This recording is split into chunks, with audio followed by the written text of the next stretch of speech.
Hello viewers and welcome to Mworia Network. And I cannot stop thanking you for the good work you've been doing. You supported us.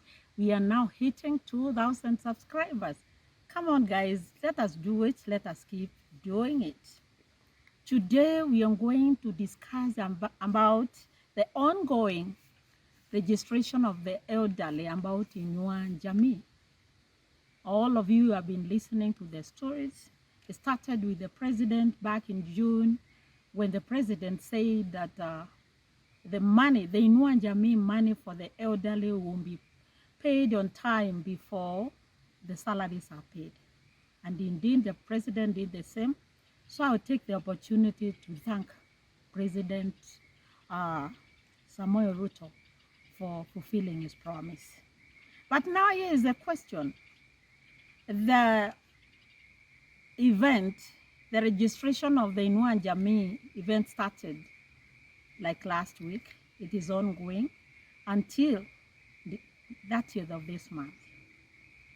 We and the CPS, Joseph Montari, clarified clearly what was needed or what made the Wazir eligible.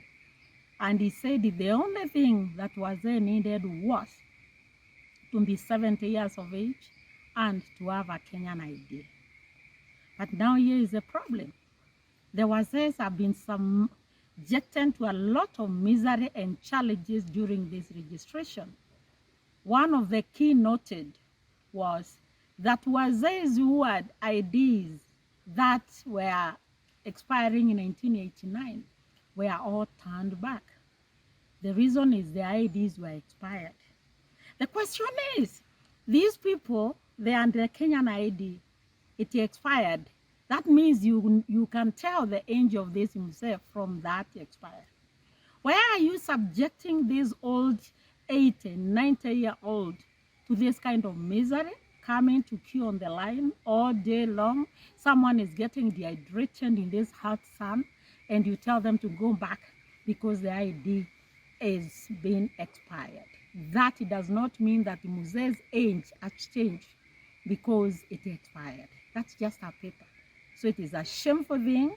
As far as whoever is recruiting is concerned, I think a lot of reasoning needs to be applied there.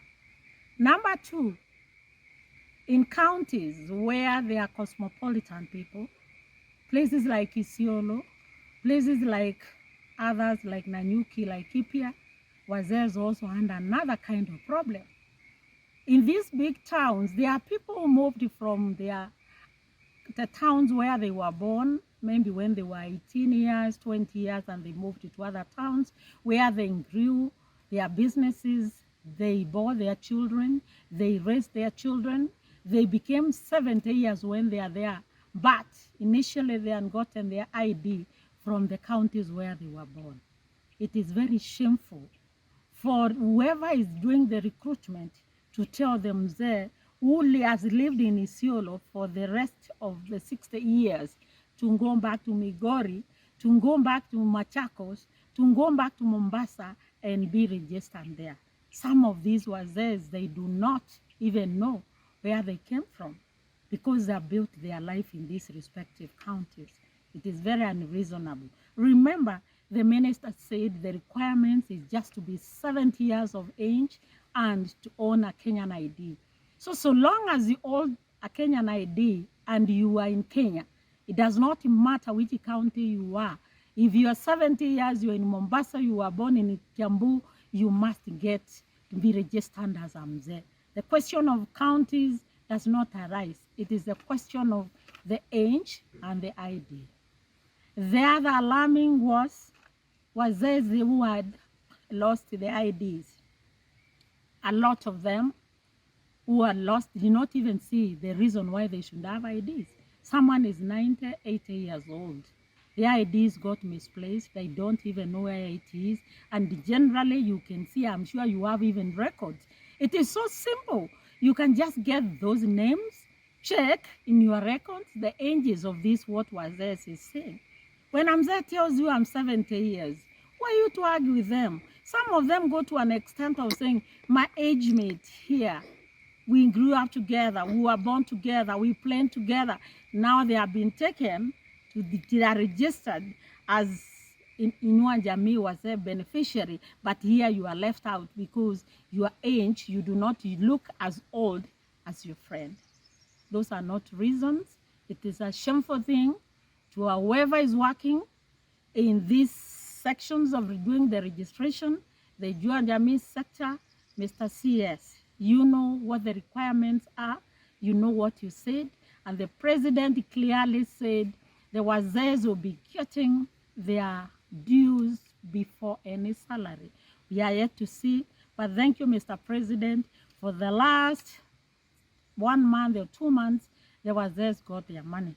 Another thing that our viewers, you do not know, or Kenyans do not know, the registration of the Inua Jamii beneficiary, the 500,000, it's not just the elderly, it is the beneficiaries who include children, all the vulnerables, including the Wazés.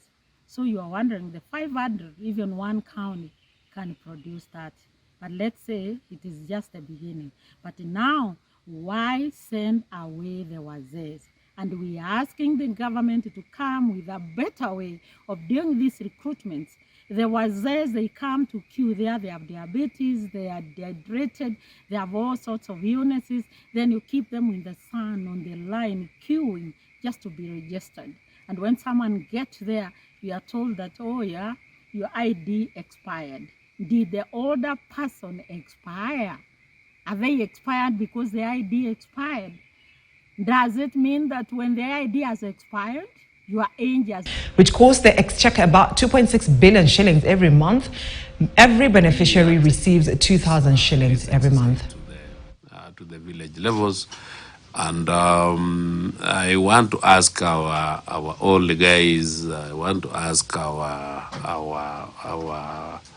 orphans, and I want to ask the people living with severe disabilities that it is good for them to register.